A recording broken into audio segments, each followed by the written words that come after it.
Hello guys, gagawa ako ngayon ng no bake choco banana cake. So, meron ako ditong 4 na saging. Yan. Pero kung malaki yung saging nyo, kahit 2 piraso lang.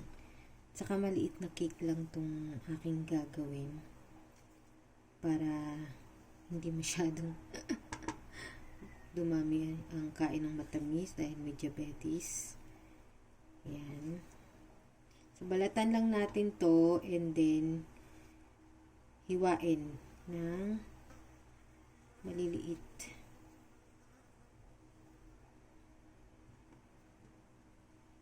Yan. Kung meron din kayong mga saging na masyado ng hinog, pwede nyo rin itong gawin. Tapos yan, hiwain lang natin ng maliliit.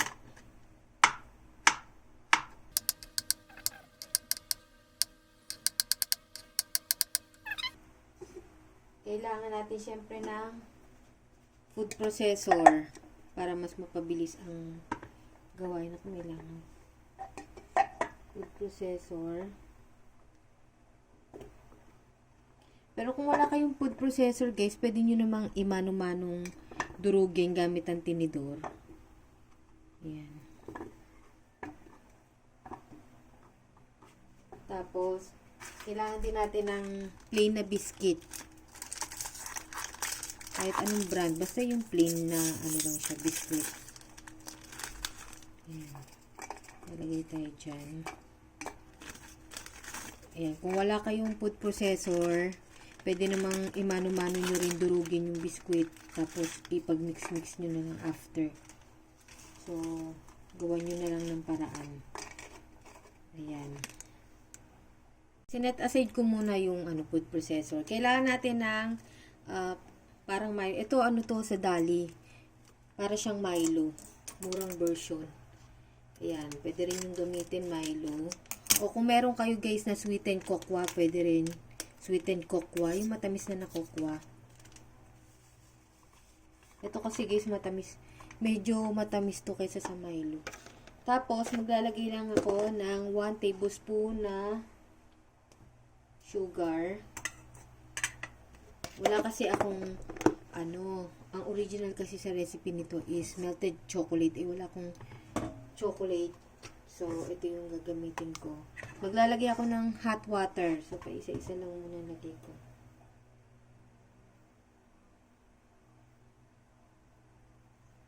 One tablespoon lang muna.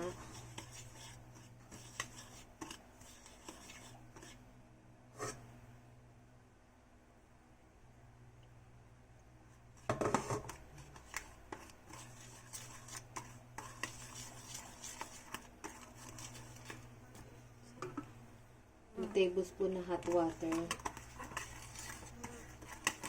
So, kung gagamit kayo ng sweetened cocoa, mga 2 tablespoon na sweetened cocoa. O kung yung gamit nyo is hindi nakasachet, yung malaking pack, mga 2 tablespoon siguro to na cocoa or Milo. Yan. So, mix lang natin maigi. Hanggang sa medyo matunaw yung sugar. Tapos yan, lalagay natin yung dito.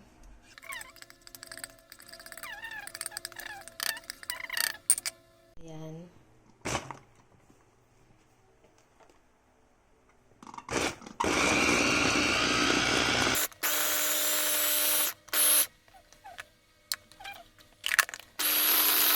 Ayan siya guys, itsura niya Siya, dahil unti lang naman to. Maliit na molde lang. Kasi ito plastic labo lang to na ginupit ko. Para madali siya tanggalin.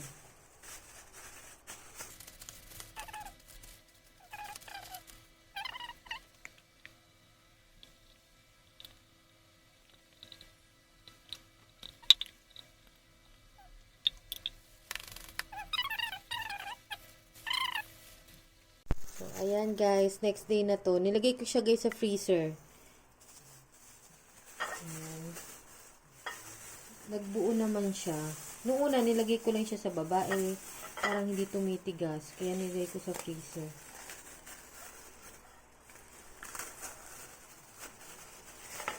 Ayan siya.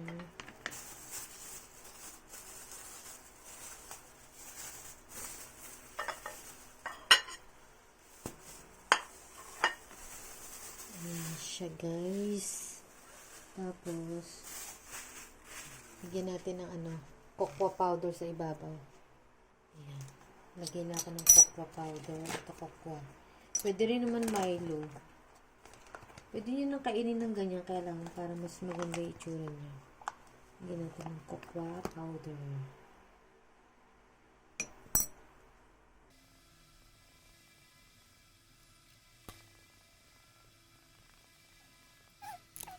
Ito yung itsura niya. Ayan.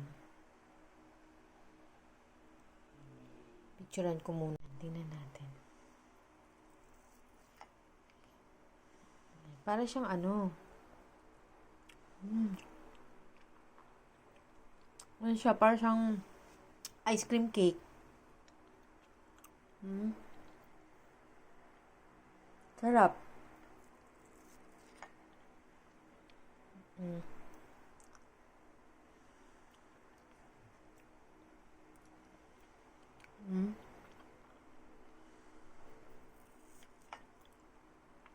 Diba? Kung gusto niyo gumawa ng madaling ice cream cake. Choco banana ice cream cake. Sarap.